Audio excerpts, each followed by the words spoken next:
Tokio. Otro dienu. Kur jūs esat no televīzijas?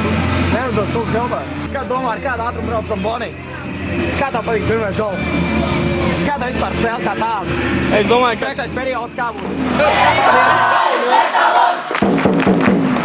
Domāju, cik skatītāji ir šajā hallē? Kā tev pirmais periods?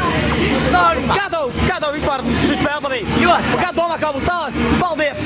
Nemāk latviski, neko nezinu. Liesiet viņam. Vai viņam.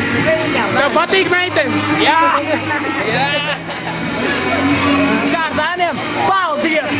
Kā tev patīk šī spēle? Ideāli. Kā tev patīk pirmais periods? Ko domā par pēdējo golu? Kā domā, kāds būs trešais periods? Paldies! Lūdzu.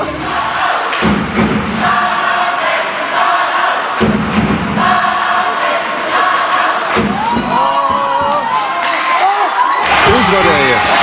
Nebūtu vienkārši uzvara, tā piemirstos, bet šādas uzvaras neaizmirsīsies nekad.